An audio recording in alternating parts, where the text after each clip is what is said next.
ఈరోజు మే దినోత్సవం సందర్భంగా శ్రామిక సోదరులందరికీ కూడా అభినందనలు. దేశవ్యాప్తంగా ప్రపంచవ్యాప్తంగా కూడా కార్మికులు దీక్షా దినంగా మేడే జరుపుకుంటారు. మిగిలినటువంటి వేడుకలకు మే దినోత్సవానికి ఒక తేడా ఉంది. చాలామంది అనుకుంటారు మే దినోత్సవం అంటే కార్మికుల పండుగ, లేకపోతే పండుగ రోజు కాదు. ఇది ఒక పోరాటాల కోసం నడిచినటువంటి రోజు. అమెరికాలోని ఫిలడెల్ఫియాలో ఎక్కడ రోజు పొద్దు నుంచి పొద్దు ఉన్న వరకు సూర్యోదయం నుంచి మళ్ళీ సూర్యోదయం దాకా పనిచేసేవాళ్ళు కార్మికులు. అలాంటి సమయంలో మాకు 8 గంటలు వినోదం, 8 గంటలు పని, 8 గంటలు విశ్రాంతి అనేటటువంటి పద్ధతిలో వాళ్ళు పోరాడి 8 గంటల పని దినాన్ని తెచ్చుకున్నటువంటి పరిస్థితి ప్రపంచం చూసింది. ఏదో పెద్ద 100 ఏళ్ల పాటు జరిగిన పోరాటం. ఇప్పుడు జరుగుతున్నటువంటి వాతావరణంలో అసలు 8 గంటలు కాదు, తప్పకుండా వారానికి 100 గంటలు పనిచేయాలని ఏ ఇన్ఫోసిస్ నారాయణమూర్తో లేకపోతే ఇంకొక మహేంద్ర అయినో ఎవరో చెప్తున్నారు బహిరంగంగా. అలా చెయ్యనందుకు భారీగా తొలగింపులు కూడా జరుగుతున్నాయి. పని గంటలేంటి, కార్మికుల భద్రత కోసం ఈ చట్టాలేంటి, అసలు ఈ లేబర్ కోడ్లు అన్న వాటిని మొత్తం తీసి పక్కన పెట్టాలి. మూడవది, పెట్టుబడులు ఇన్వెస్టర్లను ఆకర్షించడం కోసం ప్రత్యేక జోన్లు, స్పెషల్ ఎకనామిక్ జోన్లు ఏర్పాటు చేసి వాళ్లకు ఈజ్ ఆఫ్ డూయింగ్ బిజినెస్, సులభతర వ్యాపారం, ఈజ్ ఆఫ్ డూయింగ్ బిజినెస్ కలిగించాలి అని ప్రభుత్వాలు చెప్తున్నాయే కానీ ఈజ్ ఆఫ్ వర్కింగ్ కండిషన్స్ గురించి, ఈజ్ ఆఫ్ పేమెంట్ స్ట్రక్చర్స్ గురించి కార్మికులు శ్రామికుల పక్షాన్ని ఎవరు మాట్లాడడం లేదు. అలాగే రైతాంగం సమస్యలు మనం తీసుకున్నప్పటికీ కూడా ఈ పరిస్థితుల్లో మే దినోత్సవాన్ని మనం మరింతగా కార్మికుల హక్కులు కాపాడుకోవడానికి, కార్మికులు ప్రజల యొక్క శ్రేయస్సు కోసం పనిచేయడానికి మనం ఉపయోగించాలి.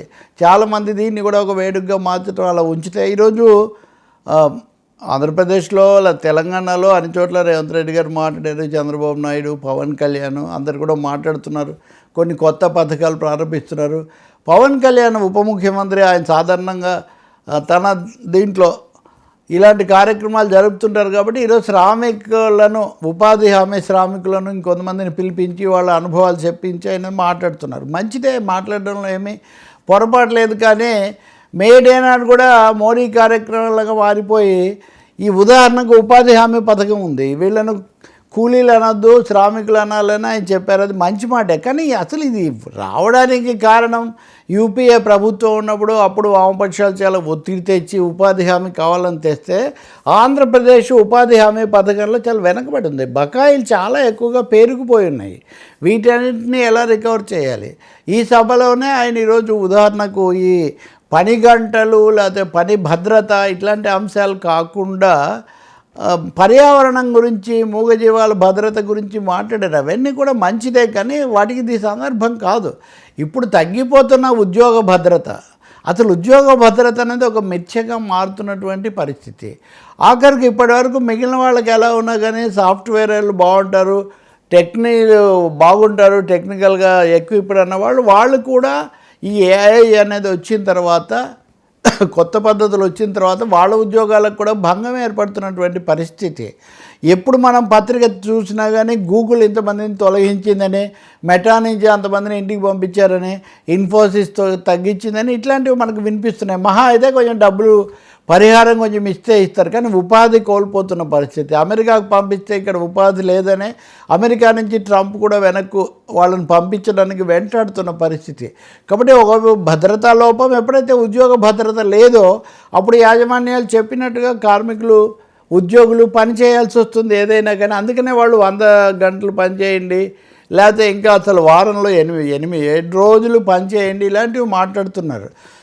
కాబట్టి ఒక విధంగా మేడే యొక్క మూల స్ఫూర్తికి 8 గంటలు పని అన్నటువంటి ఒక స్ఫూర్తికి భిన్నంగా దాన్ని భగ్నం చేసే విధంగా పరిణామాలన్నీ వస్తున్నప్పుడు, వీటి కోసం పోరాడే కార్మికులు, కార్మిక సంఘాలు వాటి హక్కుల మీద దాడి పెరుగుతున్నప్పుడు చాలా భద్రమైన, సురక్షితమైన, సౌఖ్యవంతమైన ఉద్యోగాలుగా భావించబడినవి కూడా, ఐటీ రంగం లాంటిది కూడా, మేధా శ్రామిక రంగంలో కూడా ఉద్యోగ భద్రత, ఉపాధి భద్రత లేకుండా పోతున్నప్పుడు ఈ మేడే చాలా తీవ్రమైన ఒక పెద్ద పిలుపిస్తుంది. కార్మికుల హక్కులకు సంబంధించిన ఈ లేబర్ కోడ్లు, వాటిలో వచ్చినటువంటి మార్పులు నష్టదాయకమైన వాటిని వెనక్కి పంపించాలి. రెండవది, వ్యవసాయ రంగంలో పనులు పూర్తిగా తగ్గిపోతున్నాయి. అన్నిటికీ యాంత్రీకరణ వచ్చిన తర్వాత గ్రామీణ వ్యవసాయ కార్మికులకు ఇప్పుడు చాలా చోట్ల ఉపాధి లేదు. ఎందుకు ఉపాధి హామీ కోసం వాళ్ళు చూస్తున్నారంటే వాళ్ళకి వేరే ఉపాధి ఉండడం లేదు కాబట్టి. అలాగే నిర్మాణ రంగం కూడా, నిర్మాణ రంగంలో పనులు జరగట్లేదు, రియల్ ఎస్టేట్ సంక్షోభం ఇట్లాంటివి వచ్చినప్పుడు విశాఖ ఉక్కు లాంటి దాంట్లో నుంచి కూడా కార్మికులను పంపించేస్తున్నారు. కాబట్టి మనం మే దినోత్సవం అనేదాన్ని మేడే స్పిరిట్, మేడే అని పాడుకున్నప్పుడు దాన్ని నిజంగా కాపాడుకోవాలంటే ఈ కార్మికులు, ఉద్యోగులు, పేదలు, అణగారిన వర్గాలు వీళ్ళ యొక్క హక్కుల కోసం నిజంగా పోరాటం జరగాలి. దానికోసం తగిన చర్యలు తీసుకోవాలి, చట్టపరమైన చర్యలు, శాసనాలు కూడా ఆ విధంగా రూపొందించాలి. అంతేకాని ఈ ప్రభుత్వం అంటేనో, ఈ ముఖ్యమంత్రి అంటేనో వీళ్ళని బట్టి జరుగుతుంది, లేదా వీళ్ళే గొప్ప. ఇప్పుడు ఉదాహరణగా ఆయన చెప్తున్నారు, చంద్రబాబు నాయుడు గారే దేశంలో మొదటిసారి జీతాలు పెంచారని. పెంచినందుకు సంతోషమే, కానీ దానివల్ల ఈ సమస్యలన్నీ ఏం పరిష్కారం కావే. ముఖ్యంగా అనేక చోట్ల ఉపాధి హామీ బకాయిల కోసం దీక్షలు చేస్తున్న పరిస్థితి కూడా ఉందే. కాబట్టి మెచ్చుకునేది మెచ్చుకోవచ్చు. ఉదాహరణకి ఈరోజు సమావేశంలో చూస్తే పవన్ కళ్యాణ్ అభిమానులు, ఆయన సినీ అభిమానులు, లేకపోతే వ్యక్తిగత అభిమానులు మాట్లాడుతున్నారు. అభిమానాలు ఉండొచ్చు, కానీ రాజకీయంగా మేడే యొక్క స్పిరిట్ అనేది ఖచ్చితంగా అమలు జరగాలన్నా ఇప్పుడు పెరుగుతున్నటువంటి అభద్రతలో కార్మికులు, ఉద్యోగుల యొక్క హక్కులు కాపాడుకోవటం అన్నటువంటి అంశాన్ని చూసినా కానీ ఖచ్చితంగా ఈ పరిస్థితి మారాల్సి ఉంది.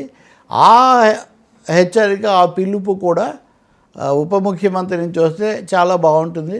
ఆయన పిలిచినప్పుడు పిలుస్తూ చెప్పారు, శ్రీశ్రీ చెప్పినట్టుగానే. శ్రీశ్రీ ఏమన్నాడు, గనిలో వనిలో కార్ఖానాలో పరిక్రమిస్తూ ధనిక స్వామికి దాస్యం చేసే యంత్రభూతముల కోరలు తోమే కార్మిక వీరుల కన్నుల నిండా కణకణ తొణికే విలాపాగ్నులకు విషాదాసులకు ఖరీదు కట్టే షరాబు లేడో అన్నాడు. ఇప్పుడు ఆ ఖరీదు ఇంకా తగ్గించి వాళ్ళని మరింతగా కొల్లగొట్టే పరిస్థితులు వస్తున్నాయి. ఇలాంటప్పుడు వాళ్ళ రక్షణ కోసం, వాళ్ళ హక్కుల కోసం మరింత శ్రద్ధ వహించాలని చెప్పి మనం కోరుకోవాలి.